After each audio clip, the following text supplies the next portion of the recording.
Hello दोस्तों, हमारे YouTube channel study fire classes में आप सभी का स्वागत है।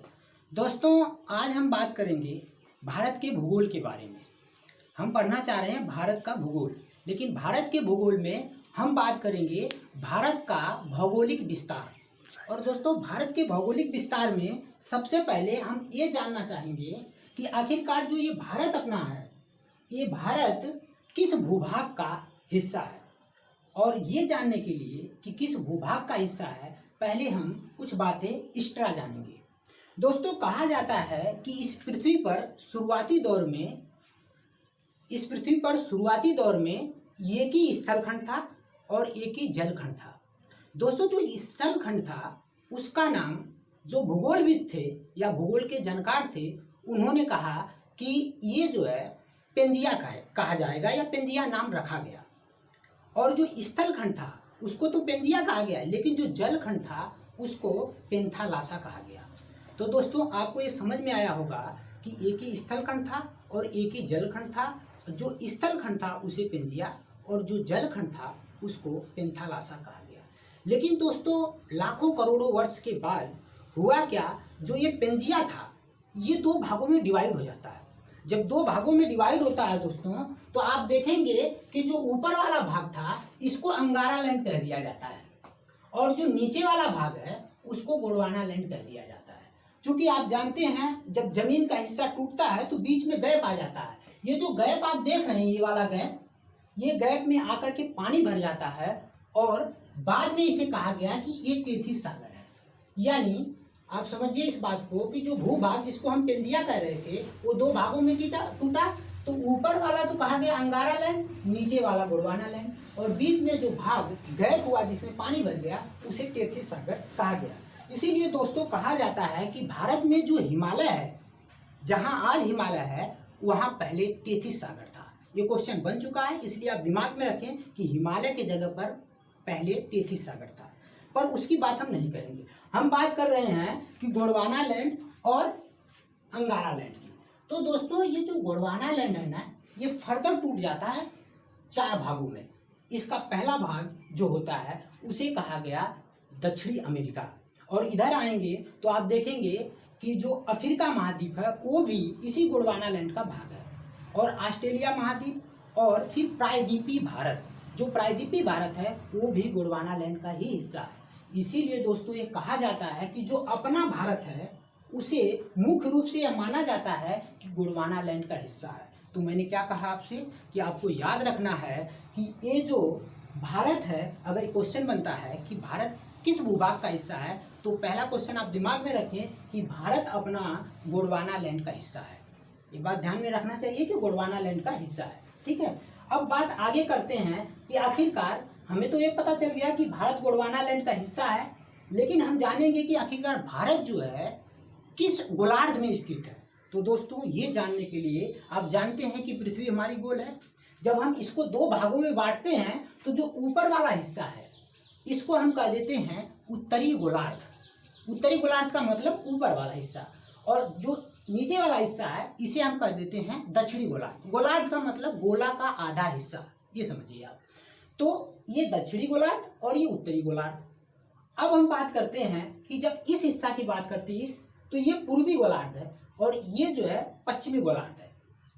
तो भारत जो है उत्तर में तो स्थित है, लेकिन ये देखेंगे आप उत्तर के अलावा ये पूर्व हिस्सा में है। इसीलिए कहा जाता है कि जो भारत है वह उत्तरी पूर्वी अक्षांश में, यानी उत्तरी पूर्वी गोलार्ध में स्थित है। भारत किस गोलार्ध में स्थित है, तो उत्तरी पूर्वी गोलार्ध में। इसे देखिए, भारत, ये मैंने ये जो है गोला किया है, ये आप समझिए इस बात को कि जो भारत है वो इस वाले हिस्से में स्थित है, और ये हिस्सा क्या कहलाएगा, उत्तरी पूर्वी गोलार्ध। ठीक है, यहाँ तक दोस्तों एक चीज तो ये हो गई कि भाई भारत हमारा उत्तरी पूर्वी गोलार्ध में स्थित है। किस भूभाग का खंड भाग है, तो आप कहें कि गोंडवाना लैंड का हिस्सा है। और भारत की एरिया के बारे में भी हम बात करना चाहते हैं दोस्तों, क्योंकि अपना भारत है, आप तो जरूर उसका एरिया हमें पता होना चाहिए। तो भारत का टोटल एरिया है 32,87,263 वर्ग किलोमीटर। क्या बोला मैंने, 32,87,263 वर्ग किलोमीटर में अपना विशाल भारत फैला हुआ है। दोस्तों अब हम बात करेंगे कि भारत का जो अक्षांशीय विस्तार है और ये देशांतरी विस्तार कितना कितना है। तो दोस्तों मैं ये कह रहा हूँ कि अक्षांशीय और जो देशांतरी विस्तार है उस पे बात करने से पहले हम ये जानेंगे कि अक्षांश क्या होता है और देशांतर क्या होता है। तो ध्यान से सुनिए हमारी बात को। अक्षांश का मतलब क्या है? भूमध्य रेखा, भूमध्य रेखा या 0 डिग्री रेखा, या हम उसी को कहते हैं विषुवत रेखा। तो भूमध्य रेखा के समानांतर खींची गई काल्पनिक रेखा को हम नाम देते हैं अक्षांश रेखाएं। मैंने क्या बोला? भूमध्य रेखा के समानांतर खींची गई काल्पनिक रेखा को क्या बोला जाता है? उसको कहा जाता है कि ये जो है अक्षांश रेखाएं हैं। जबकि उत्तरी ध्रुव, ये उत्तरी ध्रुव मान लेते हैं ये, और ये दक्षिणी ध्रुव है। इस उत्तरी ध्रुव को दक्षिणी ध्रुव से मिलाने वाली काल्पनिक रेखा को देशांतर रेखाएं कहते हैं।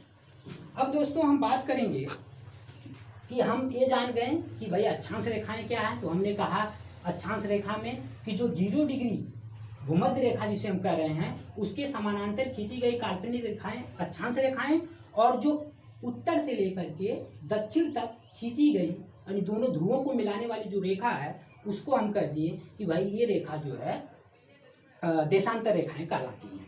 आइए अब हम मेन टॉपिक पे आते हैं कि भारत का भौगोलिक विस्तार कितना है। तो आप ध्यान से देखें इस चीज को कि भारत का जो भौगोलिक विस्तार है वह 8 डिग्री 4 मिनट उत्तरी अक्षांश से लेकर के 37 डिग्री 6 मिनट उत्तरी अक्षांश तक है। मैंने क्या कहा? जो भारत का भौगोलिक विस्तार है वह 8 डिग्री उत्तरी अक्षांश से लेकर के 8 डिग्री 4 मिनट उत्तरी अक्षांश से लेकर के 37 डिग्री 6 मिनट उत्तरी अक्षांश तक है। उसी प्रकार से जब हम बात करते हैं पश्चिम से पूर्व की दिशा में तो पाते हैं कि जो भारत का विस्तार है वह 68 डिग्री 7 मिनट पूर्वी 68 डिग्री 7 मिनट पूर्वी देशांतर से लेकर के 97 डिग्री 25 मिनट पूर्वी अक्षांश तक देशांतर तक है। यानी 68 डिग्री 7 मिनट पूर्वी देशांतर से लेके 97 डिग्री 25 मिनट पूर्वी देशांतर तक है। ठीक है दोस्तों, अब हम बात करेंगे कि जो भारत है, क्योंकि इससे क्वेश्चन कई बार आ चुके हैं कि भारत का जो उत्तरतम बिंदु है यानी सबसे उत्तरी बिंदु उसका क्या नाम है, सबसे दक्षिणी बिंदु उसका क्या नाम है, और सबसे जो पश्चिमी बिंदु है उसका क्या नाम है, और सबसे पूर्वी बिंदु उसका क्या नाम है। तो दोस्तों अब बात करेंगे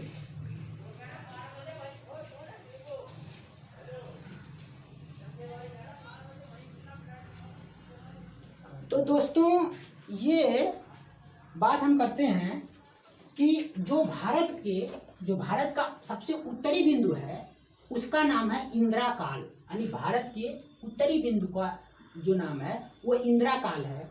और जब भारत के सबसे दक्षिणतम बिंदु की बात करते हैं तो उसका दक्षिणतम बिंदु Indira point, Pygmalion point, Parson point या लाइचिंग पॉइंट है। ये चारों नाम जो आप देख रहे हैं ये एक ही पॉइंट के नाम है, अलग अलग नाम है लेकिन पॉइंट एक ही है। तो पहला इसका नाम है इंदिरा पॉइंट या फिर पिगमिलियन पॉइंट या फिर पार्सन पॉइंट या फिर लाइचिंग पॉइंट। ये चारों नाम एक ही पॉइंट के हैं, इस बात को ध्यान में रखें। और ये कई बार एग्जाम में आ चुका है कि भारत का सबसे दक्षिणतम बिंदु कौन सा है, तो इंदिरा पॉइंट या पिगमिलियन पॉइंट या पार्सन पॉइंट या लाइचिंग पॉइंट है। उसी तरह से हमने बताया ना कि भारत का जो उत्तरी बिंदु है वो इंदिरा काल है और सबसे दक्षिणतम बिंदु इंदिरा पॉइंट है। उसी प्रकार से अगर पूछे कि भारत का सबसे पश्चिमी बिंदु क्या है, तो सबसे पश्चिमी बिंदु सरक्रीक या फिर गुहार मोती। तो सरक्रीक अलग है, गुहार मोती अलग है, ये दो बिंदु हैं। देखिए ये जो गुहार मोती है ये गुजरात के पास पड़ता है, और जो ये सरक्रीक आप देख रहे हैं ये सरक्रीक को लेकर के भारत और पाकिस्तान में हमेशा विवाद रहता है, क्योंकि जो पाकिस्तान है इस सरक्रीक को अपना हिस्सा बताता है। इसलिए आपको ध्यान रखना है कि जब पेपर में आता है तो ये दोनों में से कोई भी आ सकता है, इसलिए आप दोनों याद रखें कि सरक्रीक या फिर गुहार मोती ये भारत का सबसे पश्चिमी बिंदु है। उसी तरह से जब हम बात करेंगे सबसे पूर्वी बिंदु का, तो सबसे पूर्वी बिंदु का नाम है किबीथु या वालांगू। देखिए किबीथु और वालांगू यहाँ भी दो बिंदु अलग अलग हैं। यानी किबीथु ये अरुणाचल प्रदेश आप देख रहे होंगे, ये सबसे पूर्वी राज्य आता है अरुणाचल प्रदेश। इस अरुणाचल प्रदेश के पास में किबीथु है और इसी से मात्र इनमें थोड़ा सा डिफरेंस है, बहुत 0.1 डिग्री देशांतर का डिफरेंस है, जहाँ पे वालांगू पाया जाता है। तो पेपर में आपको अगर किबीथु देता है तो किबीथु पर आप लगा सकते हैं ट्रिक, या वालांगू देता है तो आप वालांगू पर भी लगा सकते हैं। इसलिए आपको याद रखना है कि सबसे उत्तरी बिंदु, सबसे उत्तरी यानी ऊपर वाला इंदिराकाल, सबसे दक्षिणतम बिंदु इंदिरा पॉइंट, और सबसे पूर्वी की बात करें जो पूर्व में स्थित है तो आप कहेंगे कि भाई किबीथु या वालांगू है। और सबसे जो पश्चिम वाला बिंदु है भारत का, सबसे पश्चिमतम बिंदु, उसको हम कहेंगे गुहार मोती या सरक्रिक।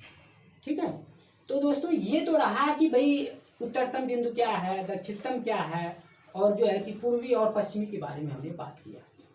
पर दोस्तों ये जो भारत को आप ध्यान से अगर देखेंगे तो आप पाएंगे कि ये जो हिस्सा हैं इनका अलग अलग नाम रखा गया। आप देखेंगे जो गुजरात वाला हिस्सा ये है, ये गुजरात वाला हिस्सा, इसको कठियावाड़ तट के नाम से जाना जाता है।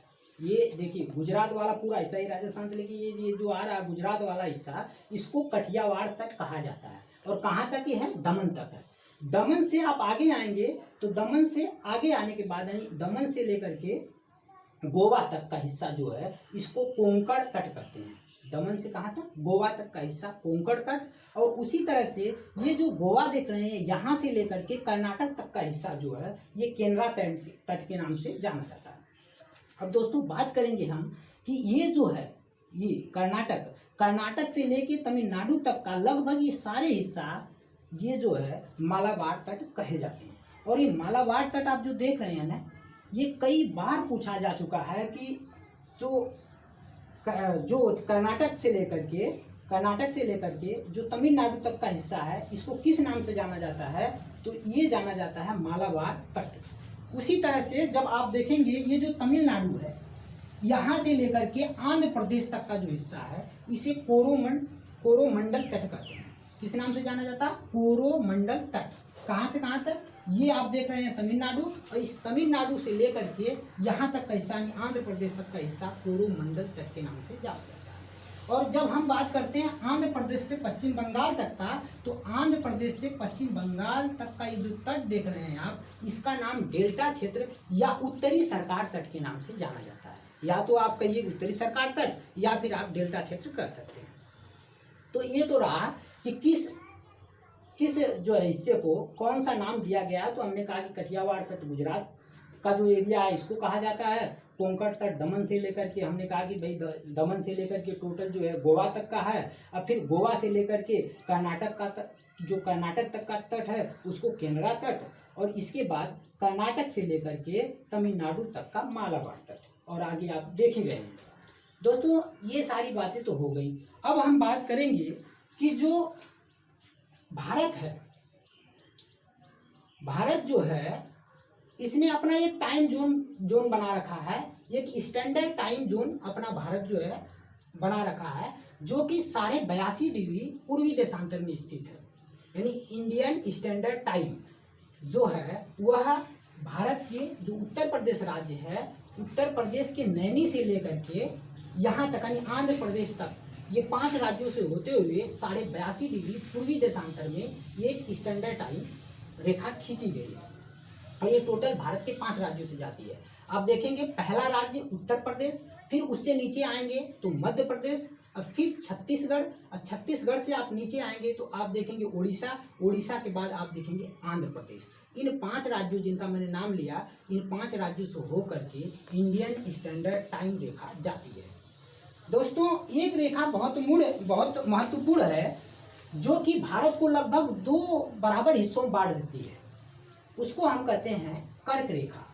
23.5 डिग्री उत्तरी अक्षांश में स्थित जो कर्क रेखा है, ये रेखा भारत को लगभग 2 बराबर हिस्सों में बांटती है। और ये 2 बराबर हिस्से जो है कि ये 2 बराबर हिस्सों में लगभग बांटती है।